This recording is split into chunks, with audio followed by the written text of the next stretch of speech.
በዛሬው ዕለት ምንዛሬ እጅግ በጣም በከፍተኛው ጨመረ። እናም በዛሬው ዕለት ምን ያህል ነው ጭማሪ ያሳየው? አንድ በአንድ በዚህ ቪዲዮአችን አብረን ቃኘዋለን። ሰላም ጤና ይስጥልን ክቡራትና ክቡራን አድማጭ ተመልካቾቻችን እንደምን አላችሁ? እንደምን ቆይታችኋል? ዛሬ ህዳር 5 2018 ያለውን የጥቁር ገበያ ሐዋላ ምንዛሬና የባንኮችን የምንዛሬ ዋጋ ተመን እንደዚሁም የግል ምንዛሬ ቢሮዎች በአሁኑ ሰዓት ላይ በስንት እየገዙ ነው በስንት እየሸጡ ነው የሚለው መረጃ በዚህ ቪዲዮአችን አንድ በአንድ አብረን ቃኘዋለን።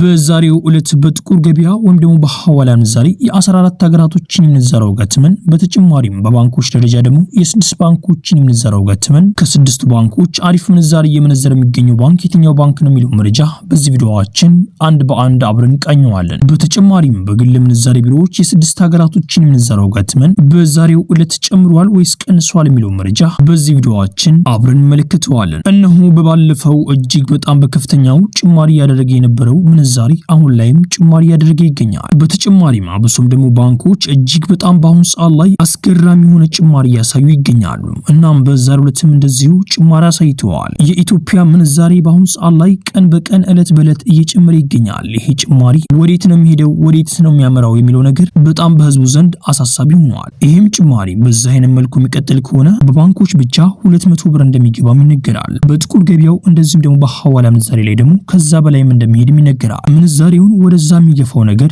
አሁን ሊጀምር ያለው ጦርነት ከተጀመረ በባንኮች 200 መግባቱ የማይቀር ነው። እንደዚሁም ጥቁር ገበያው ደግሞ ከዛ በላይም የሚሄድ ቻንስ አለው እየተባለ ይገኛል። ቤተሰቦች ምንዛሬ እጅግ በጣም አሳሳቢ ሆኗል በዚህ ሰዓት በኢትዮጵያ ውስጥ። ቤተሰቦች ከዚህ በኋላ ምንዛሬ ምን እንደሚሆን እስካለን ድረስ አብረን እንመለከተዋለን። ቤተሰቦች በዛሬው ዕለት ምንዛሬ ምን ያህል ነው ጭማሪ ያሳየው? አንድ በአንድ በዚህ ቪዲዮአችን አብረን እንቃኘዋለን። ቤተሰቦች አብዛኛውን ጊዜ እንደምናደርገው በኮሜንት ላይ የምትጠይቁ ጥያቄዎችን መልስ ሰጣለን። እናም በዛሬው ዕለት ምን ያህል ኮሜንቶች አሉ? ምን ያህል ኮሜንቶችን እንመልሳለን? አንድ በአንድ በዚህ ቪዲዮአችን አብረን እንቃኛቸዋለን። የመጀመሪያውም ጥያቄ እንደዚህ ይላል። እኔ ያለሁት ሳዑዲ ነው። እንደዚሁም ገንዘቤን ምልከው ወደ አካውንቴ ነው። አሁን ላይ መሬት ለመግዛት ፈልጌ ይህን መሬት ደግሞ ለመግዛት ገንዘብ ስለሚያስፈልግ ገንዘቡ ያለው አካውንቴ ላይ ነው። እናም እናቴን ውክልና ሰጠቻት። እሷ ገንዘብ ማውጣት ትችላለች እንዴ ብሎ ጠይቀዋል። ምን መሰላችሁ እህትና ወንድሞቼ፣ የሆነ ጊዜ ጠይቀናቸው ነበር። ግዴታ እነሱ መምጣት አለባቸው። ሳዑዲ ያለው ግለሰብ ወደ ኢትዮጵያ መጥቶ ወደዚህ ቅርንጫፋችን በመምጣት ውክልና መስጠት ይችላል እንጂ ከዛ ሆኖ ውክልና መስጠት አይችልም ብሎ ተናግረዋል። ነገር ግን አሁን ላይ አሰራራቸው ሊቀየር ስለሚችል ጠይቅናቸውን ጊዜ በጣም ቆይት ስላለ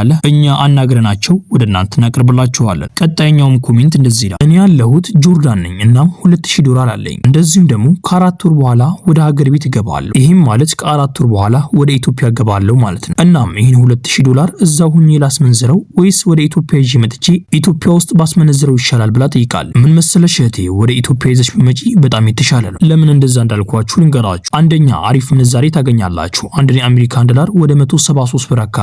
የት ነው የምናስመነዝረው ካላችሁን የግል ምንዛሬ ቢሮዎች ጋር በመሄድ ገንዘባችሁ ማስመንዘር ትችላላችሁ። ነገር ግን እዛ ሁናችሁ ገንዘባችሁን በጥቁር ገበያ ልካለሁ ካላችሁ ገንዘባችሁ ሊወረስ ይችላል። በሰሞኑ እንግዲህ ትልቅ ቁጥጥር እየተደረገ ይገኛል በዚህ በጥቁር ገበያ ወይም ነው በሐዋላ ምንዛሬ ላይ ማለት ነው። በትናንትናው ዕለት እንደነገርኳችሁ እንግዲህ ወደ 112 ሰዎች በቁጥጥር ስር እንደዋሉና እንደዚሁም 519 አካውንቶች እንደታገዱም ተሰምተዋል። ይህም ማለት መንግስት እጅግ በጣም ትልቅ ቁጥጥር እያደረገ ነው ማለት ነው። እናም በዚህ ሰዓት ገንዘባችሁን መላክ ማለት በጣም ከባድ ሊሆንባችሁ ይችላል። እንደዚሁም ደግሞ በባንክ ቤት ገንዘቡን ልካለሁ ካላችሁ ባንኮች ከግል ምንዛሬ ቢሮዎች ይበለጠ የተሻለ ምንዛሬ የላቸውም። እናም የትኛው ይሻላል? የግል ምንዛሬ ቢሮዎች ይሻላሉ ማለት ነው። እናም ከ4 ወር በኋላ ወደ ኢትዮጵያ ስትገቢ ገንዘብሽን ወደ ግል ምንዛሬ ቢሮዎች ይዘሽ በመሄድ እዛ ሄደሽ ማስመንዘር ትችላለሽ። የግል ምንዛሬ ቢሮዎችን ስልክ ቁጥር የምትፈልጉ ከሆነ የቴሌግራም ቻናላችን ላይ ያስቀምጠላችኋል። የቴሌግራም ቻናላችን የት እንደምታገኙ በኋላ ጠቁማችኋለሁ። ነገር ግን እዚህ ጋር ማሰብ ያለባችሁ ወደ ኢትዮጵያ ገንዘቡን ይዛችሁ ሲገቡ ቦሌ ላይ በጣም ጥንቃቄ ልታደርጉ ይገባል። ቦሌ ላይ እጅግ በጣም አጭበርባሪዎችና እንደዚሁም ሌቦች ስላሉ በጣም ጥንቃቄ ልታደርጉ ይገባል። እናንተም ላይ ጉዳት ሊያደርሱባችሁ ይችላል። እንደዚሁም ገንዘቡን ይወስዱባችኋል ማለት ነው። እናም ቦሌ ኤርፖርት ላይ በጣም ጥንቃቄ ልታደርጉ ይገባል። ወደዚህ ስትመጡ የሚቀበላችሁ ሰው ብታዘጋጁ የተሻለ ነው። እንደዚሁም ደግሞ እዛ አካባቢ ያሉ ታክሲዎችና እንደዚሁም ራይዶችን ባትጠቀሙ የተሻለ ነው። አብሶም ደግሞ አዲስ አበባን የማታውቁትና ወንድሞቻችን ከሆናችሁ ግዴታ የሚቀበላችሁ ሰው ያስፈልጋችኋል። አለበለዚያ እናንተን ስለሚያውቋችሁ ወዲያውኑ እናንተን ሊያጭበረብራችሁ ስለሚፈልጉ በተለያየ መንገድ ሊያጭበረብራችሁ ይችላሉ። በአጠቃላይ በጣም ጥንቃቄ ልታደርጉ ይገባል። ቦሌ ኤርፖርት ላይ ማለት ነው። ለትንሽ ብር ብለው እናንተ ላይ ጥቃት ሊያደርሱ ስለሚችሉ በጣም ጥንቃቄ ልታደርጉ ይገባል። ቀጣይኛውም ኮሜንት እንደዚህ ይላል። የሳዑዲ ባንኮች ላይ አካውንት ከፍተን ገንዘባችንን ብናስቀምጥ ችግር አለው እንዴ ብሎ ጠይቀዋል። ምንም ችግር የለውም፣ አንድ አይነት ነው። እናም እዛም ገንዘባችሁን ማስቀመጥ ትችላላችሁ ማለት ነው። እናም ቤተሰቦች የዛሬው ኮሜንት ይመስል ነበር። ያልተመለሱ ኮሜንቶችም አሉ። እነሱን በነገው ቪዲዮ እንመለስባቸዋለን። ቤተሰቦች ይሄ ቪዲዮ ሌላ ኢትዮጵያ ጎኖቻችን ይጠቅማል ብላችሁ ካሰባችሁ ከተመቻችሁ ይህን ቪዲዮ ሼር አድርጉላቸው። እንደዚሁም ደግሞ ቪዲዮውን ላይክ ማድረግ ሌላ ኢትዮጵያ ወገኖቻችን ጋር ተደራሽ ማድረግ ትችላላችሁ። ቻናላችን ደግሞ ሰብስክራይብ በማድረግ ቀጣይ የምንለቃቸው ቪዲዮዎች በፍጥነት እንደርሳችሁ ማድረግ ትችላላችሁ። ያላችሁ ደግሞ አስተያየት በኮሜንት ላይ ጻፉልኝ። ጥያቄም ካላችሁ በኮሜንት ላይ አሳውቁኝ። የምናውቀው ከሆነ እንመልስላችኋለን። ቤተሰቦች ቪዲዮውን ላይክ ያደርጋችሁ እስከ ቪዲዮ መጨረሻ አብራችሁን ቆዩ። በቅድሚያም የምናገኘው አንድ የአሜሪካን ዶላር በአሁኑ ሰዓት ላይ በጥቁር ገበያ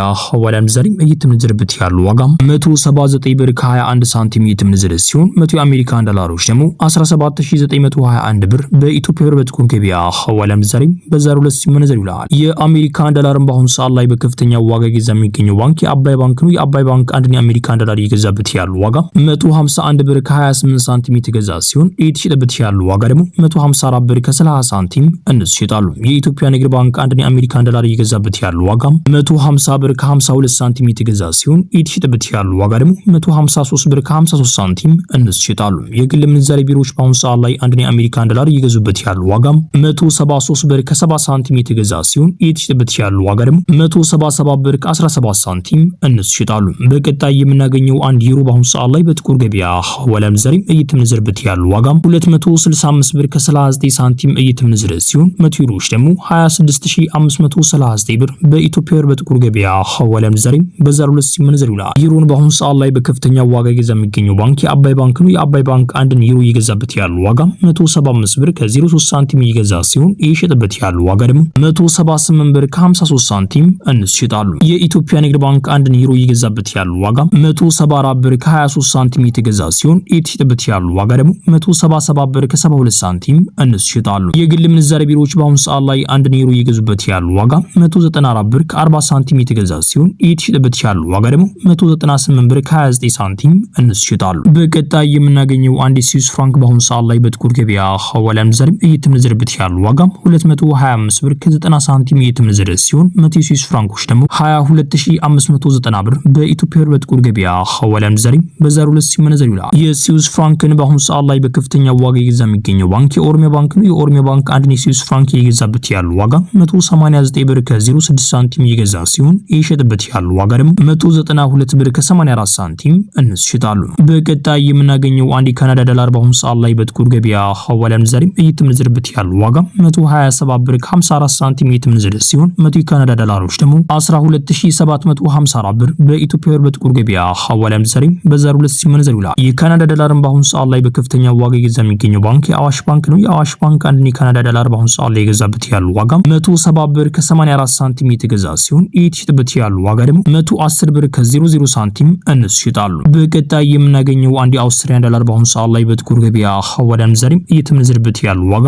116 ብር ከ87 ሳንቲም እየተመነዘረ ሲሆን 100 የአውስትራሊያን ዶላሮች ደግሞ 11687 ብር በኢትዮጵያ ብር በጥቁር ገበያ ሐዋላ ምንዛሬ በዛሬው ዕለት ሲመነዘር ይውላል። የአውስትራሊያን ዶላርን በአሁኑ ሰዓት ላይ በከፍተኛ ዋጋ እየገዛ የሚገኘው ባንክ የአባይ ባንክ ነው። የአባይ ባንክ አንድ የአውስትራሊያን ዶላር እየገዛበት ያለው ዋጋ 98 ብር ከ55 ሳንቲም የተገዛ ሲሆን እየተሸጠበት ያለው ዋጋ ደግሞ 100 ብር ከ52 ሳንቲም እነሱ ይሸጣሉ። በቀጣይ የምናገኘው አንድ ፓውንድ ስተርሊንግ በአሁኑ ሰዓት ላይ በጥቁር ገበያ ሐዋላ ምንዛሬ እየተመነዘረበት ያለው ዋጋ 235 ብር ከ31 ሳንቲም እየተመነዘረ ሲሆን 100 ፓውንድ ስተርሊንጎች ደግሞ 23531 ብር በኢትዮጵያ ብር በጥቁር ገበያ ሐዋላ ምንዛሬ በዛሬው ዕለት ሲመነዘር ይውላል። የፓውንድ ስተርሊንግ በአሁኑ ሰዓት ላይ በከፍተኛ ዋጋ እየገዛ የሚገኘው ባንክ የአቢሲኒያ ባንክ ነው። የአቢሲኒያ ባንክ አንድ የፓውንድ ስተርሊንግ በአሁኑ ሰዓት ላይ የገዛበት ያለው ዋጋ 199 ብር ከ41 ሳንቲም እየገዛ ሲሆን እየሸጠበት ያለው ዋጋ ደግሞ 203 ብር ከ40 ሳንቲም እነሱ ይሸጣሉ። በቀጣይ የምናገኘው አንድ የስዊድን ክሮን በአሁኑ ሰዓት ላይ በጥቁር ገበያ ሐዋላ ምንዛሬ እየተመነዘረበት ያለው ዋጋ 19 ብር ከ04 ሳንቲም እየተመነዘረ ሲሆን 100 የስዊድን ክሮኖች ደግሞ 1904 ብር በኢትዮጵያ ብር በጥቁር ገበያ ሐዋላ ምንዛሬ በዛሬው ዕለት ሲመነዘር ይውላል። በቀጣይ የምናገኘው አንድ ኪዩት ዲናር በአሁኑ ሰዓት ላይ በጥቁር ገበያ ሐዋላ ምንዛሬ እየተመነዘረበት ያለው ዋጋ 583 ብር ከ80 ሳንቲም እየተመነዘረ ሲሆን 100 ኪዩት ዲናሮች ደግሞ 58380 ብር በኢትዮጵያ ብር በጥቁር ገበያ ሐዋላ ምንዛሬ በዛሬው ዕለት ሲመነዘር ይውላል። የኪዩት ዲናርን በአሁኑ ሰዓት ላይ በከፍተኛ ዋጋ እየገዛ የሚገኘው ባንክ የኦሮሚያ ባንክ ነው። የኦሮሚያ ባንክ አንድ ኪዩት ዲናር በአሁኑ ሰዓት ላይ የገዛበት ያለው ዋጋ 493 ብር ከ60 ሳንቲም የተገዛ ሲሆን እየተሸጠበት ያለው ዋጋ ደግሞ 503 ብር ከ48 ሳንቲም እነሱ ይሸጣሉ። በቀጣይ የምናገኘው አንድ ዱባይ ድርሃም በአሁኑ ሰዓት ላይ በጥቁር ገበያ ሐዋላ ምንዛሬ እየተመነዘረበት ያለው ዋጋ 48 ብር ከ74 ሳንቲም የተመነዘረ ሲሆን 100 የዱባይ ድርሃሞች ደግሞ 4874 ብር በኢትዮጵያ ብር በጥቁር ገበያ ሐዋላ ምንዛሬ በዛሬው ዕለት ሲመነዘር ይውላል። የዱባይ ድርሃምን በአሁኑ ሰዓት ላይ በከፍተኛ ዋጋ እየገዛ የሚገኘው ባንክ የአዋሽ ባንክ ነው። የአዋሽ ባንክ አንድ የዱባይ ድርሃም እየገዛበት ያለው ዋጋ 43 ብር ከ58 ሳንቲም እየገዛ ሲሆን እየሸጠበት እየተሸጠበት ያለው ዋጋ ደግሞ 44 ብር ከ45 ሳንቲም እነሱ ይሸጣሉ። የኢትዮጵያ ንግድ ባንክ አንድ የዱባይ ድርሃም እየገዛበት ያለው ዋጋም 40 ብር ከ98 ሳንቲም እየገዛ ሲሆን እየሸጠበት ያለው ዋጋ ደግሞ 41 ብር ከ80 ሳንቲም እነሱ ይሸጣሉ። የግል ምንዛሬ ቢሮዎች በአሁኑ ሰዓት ላይ አንድ የዱባይ ድርሃም እየገዙበት ያለው ዋጋም 45 ብር ከ90 ሳንቲም የተገዛ ሲሆን እየተሸጠበት ያለው ዋጋ ደግሞ 46 ብር ከ82 ሳንቲም እነሱ ይሸጣሉ። በቀጣይ የምናገኘው አንድ የሳዑዲ ሪያል በአሁኑ ሰዓት ላይ በጥቁር ገበያ ሐዋላ ምንዛሬም እየተመነዘረበት ያለው ዋጋም 47 ብር ከ74 ሳንቲም የተመነዘረ ሲሆን 100 የሳዑዲ ሪያሎች ደግሞ 4774 ብር በኢትዮጵያ ብር በጥቁር ገበያ ሐዋላ ምንዛሬም በዛሬው ዕለት ሲመነዘር ይውላል። የሳዑዲ ሪያልን በአሁኑ ሰዓት ላይ በከፍተኛ ዋጋ ይዛ የሚገኘው ባንክ የአዋሽ ባንክ ነው። የአዋሽ ባንክ አንድን የሳዑዲ ሪያል በአሁኑ ሰዓት ላይ የገዛበት ያለው ዋጋም 42 ብር ከ65 ሳንቲም የገዛ ሲሆን እየተሸጠበት ያለው ዋጋ ደግሞ 43 ብር ከ50 ሳንቲም እነሱ ይሸጣሉ። የኢትዮጵያ ንግድ ባንክ አንድን የሳዑዲ ሪያል እየገዙበት ያለው ዋጋም 40 ብር ከ13 ሳንቲም የተገዛ ሲሆን እየተሸጠበት ያለው ዋጋ ደግሞ 40 ብር ከ93 ሳንቲም እነሱ ይሸጣሉ። የግል ምንዛሬ ቢሮዎች በአሁኑ ሰዓት ላይ አንድን የሳዑዲ ሪያል እየገዙበት ያለው ዋጋም 45 ብር ከ40 ሳንቲም የተገዛ ሲሆን እየተሸጠበት ያለው ዋጋ ደግሞ 46 ብር ከ31 ሳንቲም እነሱ ይሸጣሉ። በቀጣይ የምናገኘው አንድ ኦማን ሪያል በአሁኑ ሰዓት ላይ በጥቁር ገበያ ሐዋላ ምንዛሬም እየተመነዘረበት ያለው ዋጋ 465 ብር ከ50 ሳንቲም እየተመነዘረ ሲሆን 100 ኦማን ሪያሎች ደግሞ 46550 ብር በኢትዮጵያ ብር በጥቁር ገበያ ሐዋላ ምንዛሬም በዛሬው ዕለት ሲመነዘር ይውላል። በቀጣይ የምናገኘው አንድ ጆርዳን ዲናር በአሁኑ ሰዓት ላይ በጥቁር ገበያ ሐዋላ ምንዛሬም እየተመነዘረበት ያለው ዋጋም 252 ብር ከ51 ሳንቲም እየተመነዘረ ሲሆን 100 ጆርዳን ዲናሮች ደግሞ 25251 ብር በኢትዮጵያ ብር በጥቁር ገበያ ሐዋላ ምንዛሬም በዛሬው ዕለት ሲመነዘር ይውላል። በቀጣይ የምናገኘው አንድ ባህሬን ዲናር በአሁኑ ሰዓት ላይ በጥቁር ገበያ ሐዋላ ምንዛሬም እየተመነዘረበት ያለው ዋጋም 474 ብር ከ81 ሳንቲም እየተመነዘረ ሲሆን 100 የባህሬን ዲናሮች ደግሞ 47481 ብር በኢትዮጵያ ብር በጥቁር ገበያ ሐዋላ ምንዛሬም በዛሬው ዕለት ሲመነዘር ይውላል። በቀጣይ የምናገኘው አንድ እስራኤል ሽቅል በአሁኑ ሰዓት ላይ በጥቁር ገበያ ሐዋላ ምንዛሬም እየተመነዘረበት ያለው ዋጋም 55 ብር ከ49 ሳንቲም እየተመነዘረ ሲሆን 100 እስራኤል ሽቅሎች ደግሞ 5549 ብር በኢትዮጵያ ብር በጥቁር ገበያ ሐዋላ ምንዛሬም በዛሬው ዕለት ሲመነዘር ይውላል። ቤተሰቦች የዛሬው ምንዛሬ መረጃ እንደተመለከታችሁት ነው። ቤተሰቦች የባንኮች ምንዛሬ ዋጋ ተመን እጅግ በጣም በከፍተኛው እየጨመረ ይገኛል በአሁኑ ሰዓት ላይ ማለት ነው። እናም ቤተሰቦች በዚህ ጉዳይ ላይ አዲስ መረጃ ካለ በዚሁ ቻናላችን እናሳውቃችኋለን። ቤተሰቦች የቴሌግራም ቻናላችን ሊንክ እዚህ ቪዲዮ ዲስክሪፕሽን ላይ አስቀምጬላችኋለሁ። የዚህ ቪዲዮ ዲስክሪፕሽን ማለት ከዚህ ቪዲዮ ስር ያለውን ጽሁፍ አንዴ ክሊክ በምታደርጉበት ሰዓት ብዙ ጽሁፎች ይመጡላችኋል። እነዛን ጽሁፍ ደግሞ አንዴ ክሊክ በምታደርጉበት ሰዓት ደግሞ የቴሌግራም ቻናል ሊንክ ሚላለ ካጠገቡ ሰማያዊ ከለር አለ። እሱን አንዴ ክሊክ በማድረግ ወደ ቴሌግራም ቻናላችን ይወስዳችኋል ማለት ነው። እናም ቤተሰቦች የዛሬው ምንዛሬ መረጃ ይሄን መስለ ነበር። ቤተሰቦች ይሄ ቪዲዮ ሌላ ኢትዮጵያ ወገኖቻችን ይጠቅማል ብላችሁ ካሰባችሁ ይሄን ቪዲዮ ሼር አድርጉላቸው። እንደዚሁም ደግሞ ቪዲዮ ላይክ ማድረግ ሌላ ኢትዮጵያ ወገኖቻችን ጋር ተደራሽ ነው ማድረግ ትችላላችሁ። ቻናላችን ደግሞ ሰብስክራይብ በማድረግ ቀጣይ የምለቃችሁ ቪዲዮዎች በፍጥነት እንደርሳችሁ ማለት ትችላላችሁ። ያላችሁን ደግሞ አስተያየት በኮሜንት ላይ ጻፉልኝ። ጥያቄም ካላችሁ በኮሜንት ላይ አሳውቁኝ። የምናውቀው ከሆነ እንመልስላችኋለን። ቤተሰቦች ኢንሻአላህ በቀጣይ ቪዲዮ እስከምንገናኝ ቸር ቆዩልኝ።